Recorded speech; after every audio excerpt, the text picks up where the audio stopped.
नमस्कार दोस्तों, स्वागत है आपका हमारे चैनल पर। औरत की आत्मा साल 1950 का यह एक चौंकाने वाला किस्सा रानी बाजार का है। यहाँ रामप्रकाश रहता था, जिसकी बेटी को 5 साल की उम्र में कैंसर हो गया। कई डॉक्टरों को दिखाने और इलाज कराने पर भी उसमें किसी तरह का सुधार नजर नहीं आया।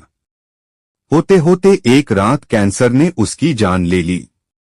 उस बच्ची की जान रात को करीब 1 बजे गई थी। उसी रात को पास के ही एक गांव की महिला मोहिनी को एक ट्रक ने टक्कर मार दी थी। मोहिनी के परिवार वालों ने पूरी विधि के साथ उसे अंतिम विदाई दी। अब बच्ची के परिवार वाले भी उसे दफनाने के लिए जंगल की तरफ निकले। जंगल जाते समय अचानक से उस लड़की के शरीर में हलचल हुई। सभी हैरान हो गए कि मृत लड़की का शरीर कैसे हिल रहा है। थोड़ी ही देर में लड़की जिंदा हो गई और उसके परिवार वाले खुशी खुशी उसे अपने साथ घर ले आए। किसी को इस बात की भनक नहीं थी कि उस लड़की के अंदर उसी रात ट्रक से टकराने वाली मोहिनी की आत्मा घुस गई थी।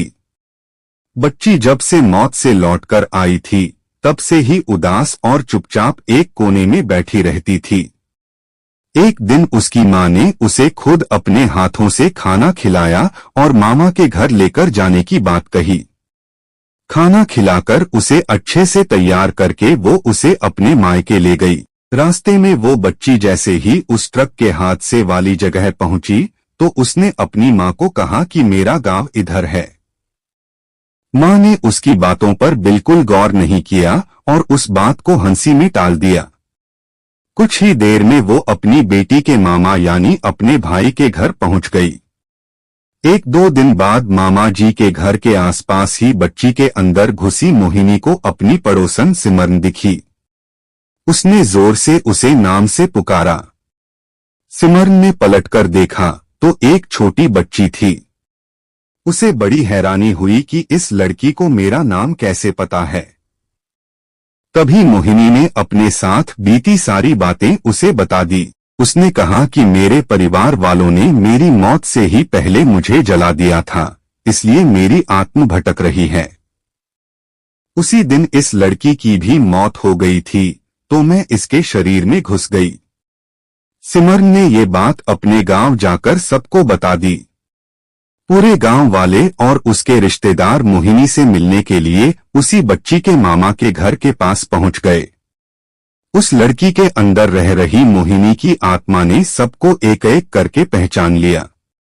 कुछ देर बातें करने के बाद वो अपने परिवार वालों के साथ अपने घर चली गई।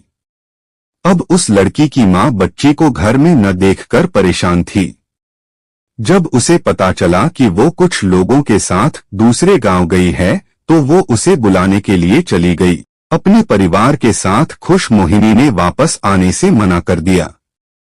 पास के ही लोगों ने उसे समझाया कि तुम्हें दोनों परिवार के साथ रहना चाहिए, इससे सभी को खुशी मिलेगी। तुम किसी एक परिवार को दुखी नहीं कर सकती हो।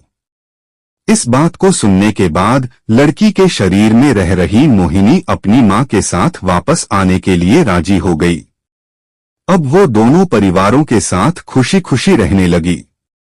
कहानी से सीख जल्दबाजी में किया गया है, कार्य अधूरा रह जाता है, इसलिए कोई भी कार्य करने से पहले उसे अच्छे से देख परख लेना चाहिए। दोस्तों, आज की कहानी पसंद आई हो तो वीडियो को एक लाइक और चैनल को सब्सक्राइब जरूर कीजिएगा। धन्यवाद।